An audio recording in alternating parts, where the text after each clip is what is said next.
Olá, sejam muito bem-vindos à nossa escola, a Escola Bíblica da Nos Teus Braços. Você é o nosso convidado hoje. Nós estamos caminhando na lição sobre Gênesis e hoje a nossa lição chama-se Família, o Projeto de Deus. E eu gostaria de conversar com vocês hoje a respeito ainda de Abraão, ainda de seus filhos, ainda sobre Jacó. Vocês sabem que Abraão foi pai de Isaac, Isaac foi pai de Esaú e Jacó, e agora em Jacó, Deus começa a história verdadeira de Israel. E por sinal, o nome de Jacó foi transformado por Deus para Israel. Então, daqui para frente, quando você pensar em Israel como pessoa, pense na pessoa de Jacó. E é sobre ele que eu quero falar. A história de hoje é sobre a família de Jacó. Hoje eu quero falar de família e a Bíblia ela tem algumas histórias de família. As histórias mais contundentes de pais e filhos nós encontramos sobre a vida de Davi com os seus filhos. Uma lição assim muito contundente a respeito da vida familiar, da educação sobre Deus nos lares e também a família de Jacó, uma família grande, e todos vocês sabem que família grande é um sinal de grande bênção, quando o pai de família enche a sua aljava de filhos, mas também se você não souber conduzir a família, você pode ter alguns desastres ou percalços na caminhada familiar. Então hoje eu queria contar para vocês a história de Jacó e seus filhos. Nós sabemos que Jacó ele viveu 20 anos sem pai e sem seu irmão, vivendo com o seu tio Labão. Ele enriqueceu porque Deus tinha um projeto de vida com Jacó. Ele enriqueceu, ele casou-se com duas mulheres, as duas filhas de Labão. Uma se chamava Raquel, a que ele amava, a outra se chamava Lia. E nós sabemos também que Abraão sai, ele deixa seu sogro, foge inclusive, e depois se reconcilia com o sogro lá no meio do deserto. O sogro vai atrás e o confronta, perguntando por que ele saiu fugido, ele explica, eles se reconciliam, o sogro Labão abençoa suas filhas e netos, e o Jacó parte para uma nova etapa da sua vida, mas não sem antes se encontrar com Deus, lá ali no Val de Jaboque, onde diz a palavra que ele luta com Deus, Deus se deixa lutar, com um homem para forjar, na verdade, o caráter de Jacó. E Jacó foi amadurecendo, depois de 20 anos, o que era enganador, o que era imaturo, se transforma num homem maduro. E quando ele tem um encontro com Deus, ele se converte, ele verdadeiramente começa a levantar altares, começa a se dedicar ao projeto de Deus na vida dele, que é a formação de Israel e a formação de uma grande família, que é a família inicial do povo de Israel. Então o que acontece? Depois que ele está bem maduro, que ele está bem dedicado a Deus, que ele está rico, agora ele começa a ter conflitos entre os seus filhos e suas esposas. Ele acampa-se num lugar chamado Siquém. Então em Siquém tem um episódio muito triste para Jacó, muito triste para a família. Ele tinha uma filha chamada Diná, e a Diná, ela numa caminhada até a cidade de Siquém, o príncipe, filho do rei, olha para Diná, se agrada dela e ao invés de fazer o que todo homem digno faz, de pedir em casamento e até a sua família, não, ele abusou de Diná, estuprou Diná, e depois nós temos o episódio de que quando esse príncipe viu o que fez, o rei tenta se reconciliar com Jacó, porque Jacó era muito querido já em Siquém e muito temido também. Então o rei oferece, um grande casamento para Diná, para o seu filho, e oferece terras para Jacó ficar ali naquela região, e Jacó a princípio aceita. Mas os irmãos de Diná, os filhos de Jacó, Levi e Simeão, eles ficaram indignados e fazem uma estratégia para ofender aquele povo todo, matar aqueles homens. Então, eles lembraram que para se juntar à família de Jacó, eles tinham que ser circuncidados. Então, o rei de Siquém pediu que todos os homens se circuncidassem, que é aquele corte no prepúcio. Isso dói muito. A Bíblia diz que os homens, todos de Siquém, passaram alguns dias com dores terríveis. E aí, aproveitando-se disso, Simeão e Levi entraram na cidade e assassinaram, simplesmente assassinaram os homens de Siquém. E criou-se uma revolta entre os povos vizinhos. No meio dessa história também, dessa caminhada, quando os filhos crescem, o primogênito de Jacó, chamado Rúben, se apaixona pela sua madrasta, pela Bila, e ele deita-se com Bila e traz incesto para a família de Jacó. Então pensa bem, olha como é que é a família de Jacó. Na família de Jacó tem estupro, tem assassinato, tem incesto, e para complementar esse tempo de desgraça familiar, nós temos a história também de Raquel, esposa de Jacó, que ele amava. Quando Raquel sai da casa do pai dela, Labão, Raquel rouba um ídolo, uma imagem, e esconde, e traz idolatria para as tendas de Jacó. Então, queridos, pensa comigo na história de hoje. A família de Jacó, a família que Deus estava levantando na terra, que seriam as 12 tribos de Israel, cheia de dificuldade, cheia de problemas, cheia de ciúmes. Não obstante existir na família de Jacó assassinos, filha estuprada, incesto familiar do seu primogênito, nós temos também idolatria. Temos uma esposa, Raquel, que era ladra, além de roubar, trouxe idolatria no meio do arraial. Isso é uma família que estava se iniciando e que Deus colocou na mão de Jacó. Então o que Jacó fez a vida toda? Jacó, enquanto estava sozinho, enquanto tinha só as esposas e poucos filhos, Jacó se dedicou inteiramente a levantar altar, a buscar Deus e a enriquecer. Jacó sempre foi um homem de Deus, mas teve um momento da sua vida que ele negligenciou, qual seja, ele deixou de cuidar dos seus familiares, ele deixou de cuidar de seus filhos. Não tem nenhuma passagem que fala de conselhos de Jacó aos seus filhos, a não ser um dos filhos que ele amava muito, que se chamava José.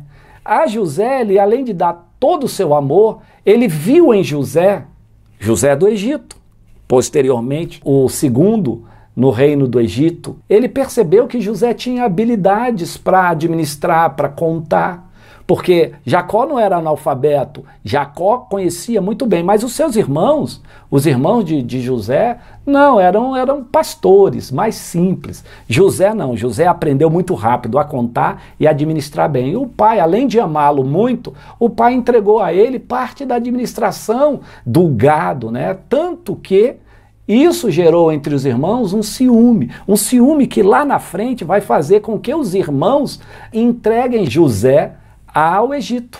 E aí começa a história de José no Egito. Mas hoje eu estou na história da família de Jacó, porque essas histórias se assemelham muito às nossas histórias. Tem muitos conselhos. Essa lição de hoje fala muito a lição da nossa casa.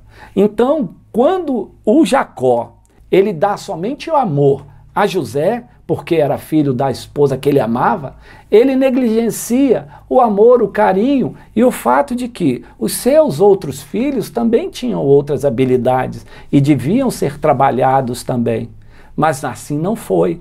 Então agora Jacó se vê em maus lençóis, porque uma família desregrada, uma família idólatra, uma família cheia de adúltero, de assassino, de sanguinário. Uma filha agora, a única que consta na palavra, que é Diná, completamente depressiva, completamente entregue ao nada, porque uma mulher que perdeu a virgindade, quem a aceitaria novamente? Enfim, nós não conhecemos posteriormente a história de Diná, não sabemos, mas conhecemos a história dos homens. O que Deus, percebendo isso, fez com Jacó? Ele chamou Jacó e deu instruções a Jacó. E é essa instrução, e é esse texto que eu gostaria que vocês acompanhassem comigo neste momento. Está em Gênesis capítulo 35, versículos de 1 a 7, que diz assim: Disse Deus a Jacó: Suba a Betel e se estabeleça lá, e faça um altar que lhe apareceu quando você fugia do seu irmão Esaú. Disse, pois, Jacó aos de sua casa e a todos os que estavam com ele: livrem-se dos deuses estrangeiros que estão entre vocês. Purifiquem-se e troquem de roupa.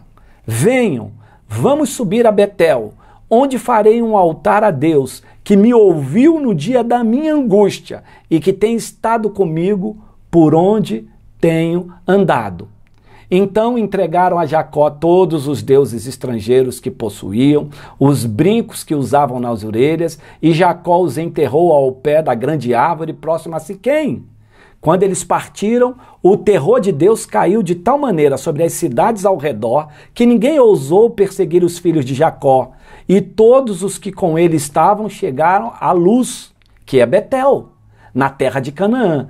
Neste lugar construiu um altar e lhe deu o nome de El Betel, porque ali Deus havia se revelado a ele quando ele fugia do seu irmão.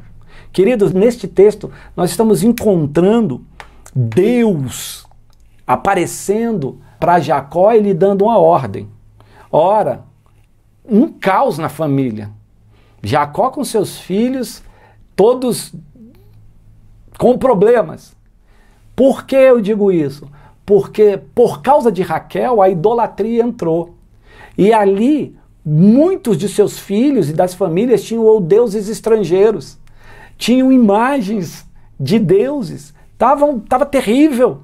Então Deus quer consertar a casa de Jacó. A primeira coisa que ele faz, ele diz assim: Jacó, sai dessa terra, sobe para Betel.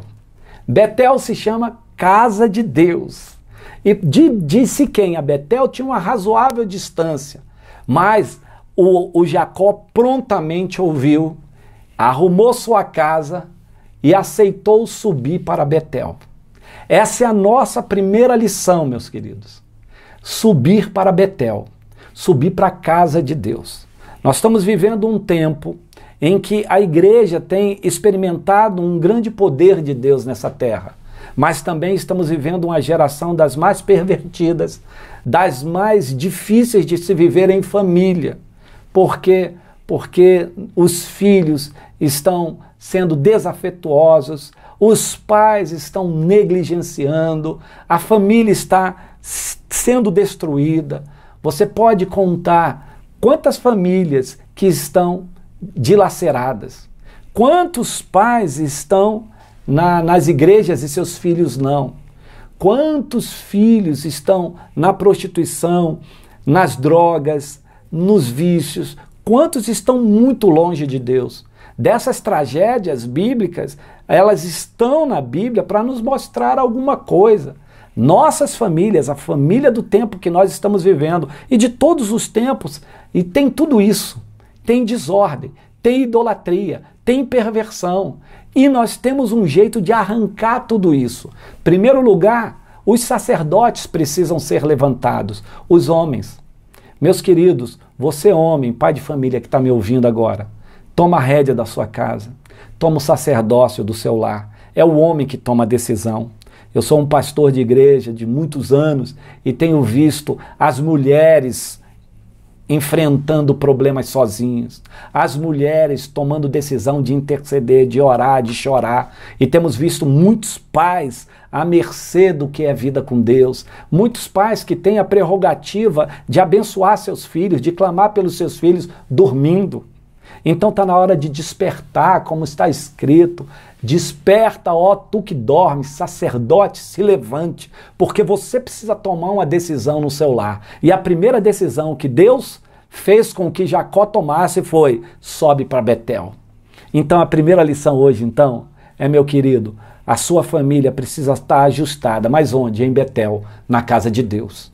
Por isso é importante a igreja, por isso é importante você arrumar seus filhos, levá-los à igreja. Você ensina a criança o caminho de Betel e jamais ele se desviará deste caminho.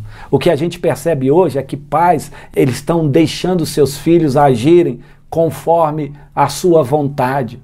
Tem pais que na hora de uma escola bíblica, como por exemplo esta pela manhã, que nem seus filhos acordam. Os meninos dormem sei lá que horas, e na hora de ir para a igreja, não vou, e pai, estava dormindo, deixei meu filho dormindo. Olha o que você está fazendo, porque lá na frente Deus vai cobrar isso, a vida vai cobrar isso. Então, querido, você tem criança, você tem pré-adolescente, você tem adolescente em casa, é a rédea, querido. Leva para a igreja, com amor, com carinho, leva para Betel, diga assim, olha, vou ensinar um caminho, depois você escolha. Lá na frente, quando você tiver adulto, você vai escolher, se esse caminho não for bom para você, aí é o meu pai que entra em xeque, porque ele diz, quem experimenta da água de Deus, da vida com o pai, nunca mais deixa de beber dessa água e nunca mais sai desse caminho. Então, pais, tomem a atitude de considerar congregar na igreja.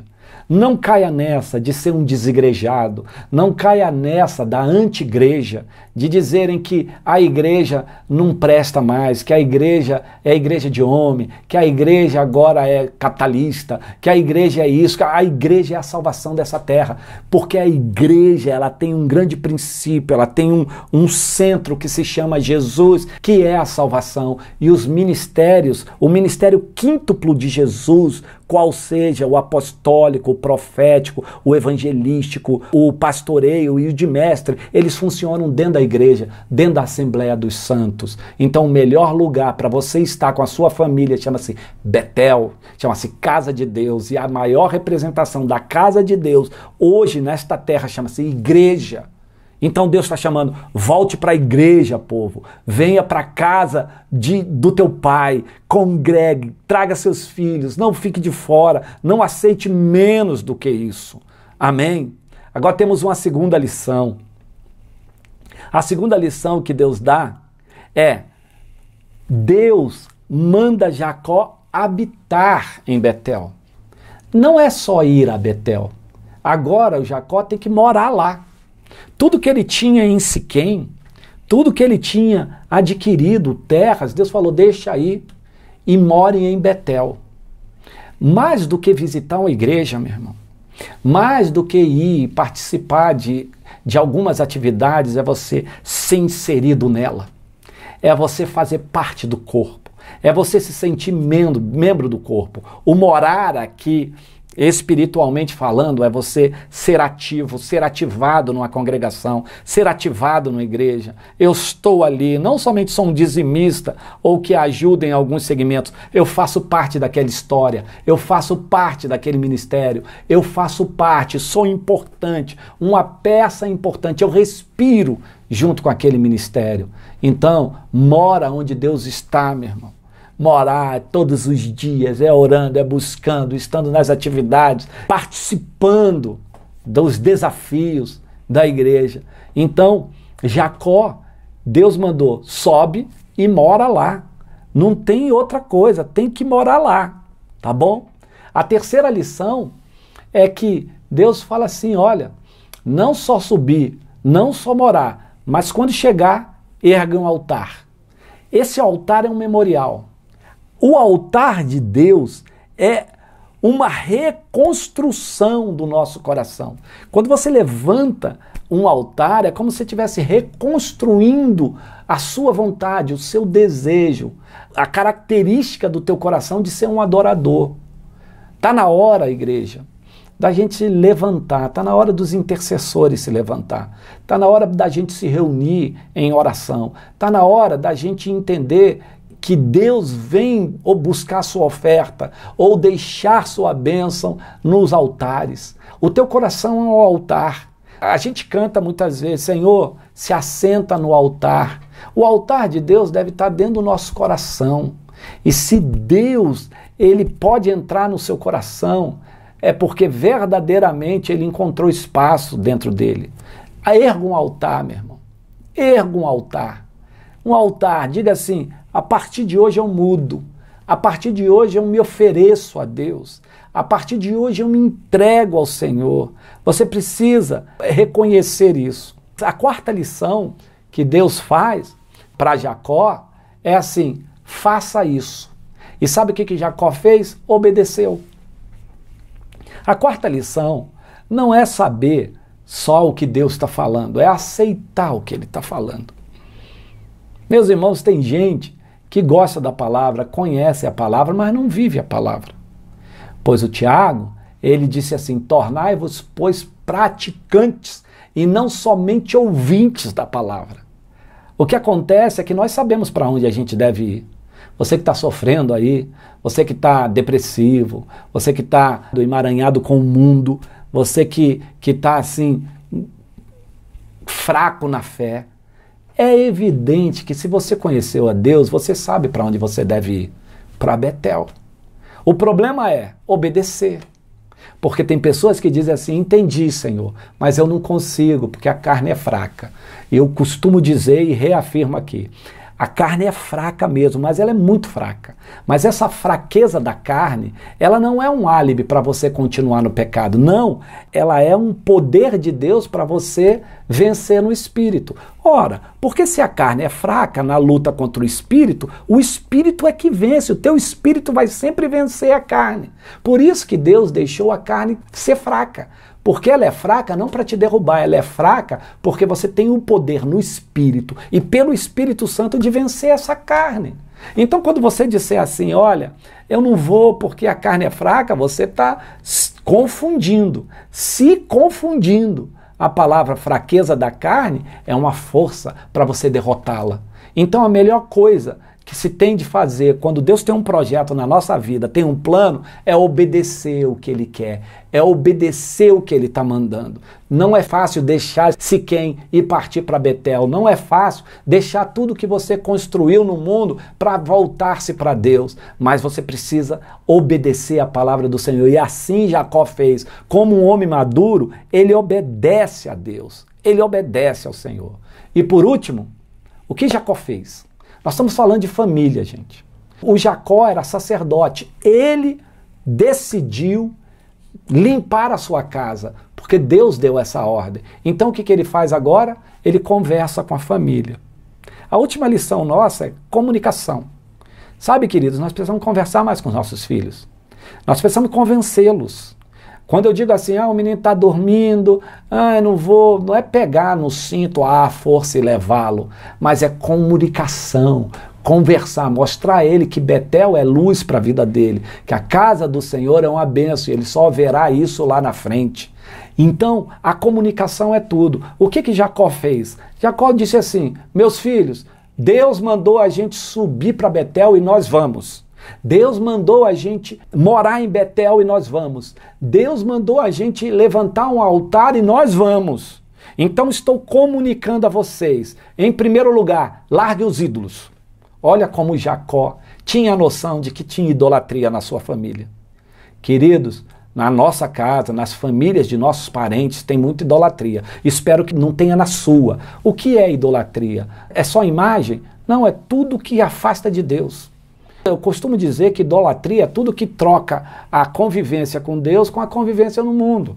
Um celular pode ser um objeto de idolatria. E isso tem acontecido na nossa geração. Todos nós, ou a maioria, vamos botar aí 90% dos crentes, quando acordam, a primeira coisa que antigamente, a gente dobrava o nosso joelho e a Bíblia. Agora a gente pega o celular para ver se tem alguma chamada importante, algum zap importante, alguma notícia importante. Isso pode ser um ídolo. Tem gente que é cheio de crendice, ainda não se converteu, é ídolo também. E tem gente que tem imagem. Tem gente ainda que crê em Jesus, mas crê em ídolos, em santos, em outras coisas, em pirâmides, em crendices de outrora, né? Que os nossos antepassados deixaram. Mas é tempo, gente, da gente deixar os ídolos. O que Deus quer falar, nada disso vai ajudar você, senão o Deus vivo. Aquele que é invisível, mas é real. Aquele que entra agora, enquanto eu estou falando, e no dia que você assistir isso, se é neste dia, Deus vai abençoar você, quanto também irá abençoar aqueles que ouvirem essa mensagem outro dia. E eu profetizo aqui, sejam abençoados e livres da idolatria, livre dos ídolos, livre das intenções malignas, livre do mal, todas as famílias que estão nos escutando, em nome de Jesus. Amém? A outra coisa que Jacó comunicou aos seus filhos foi: troquem suas roupas. Olha, a roupa na Bíblia está relacionado a um novo caráter, a um novo momento, a uma nova criatura. Desde quando nós convertemos, aceitamos Cristo, Ele trocou as nossas vestes.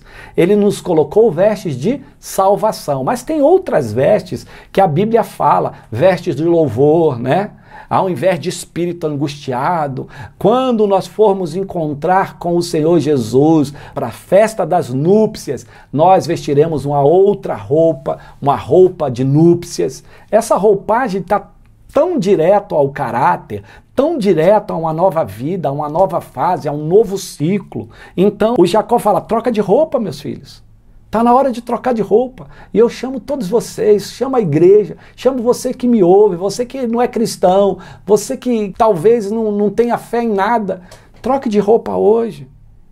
Troque, Deus tem uma roupa linda para você. Tire a roupa do velho homem, o velho homem que pressiona a carne. É o velho homem que tem que mudar, você é nova criatura no Senhor. Sabe qual foi o resultado disso, meus queridos? O resultado foi que antes mesmo que Jacó chegasse a Betel, todos os inimigos já estavam acometidos de grande terror.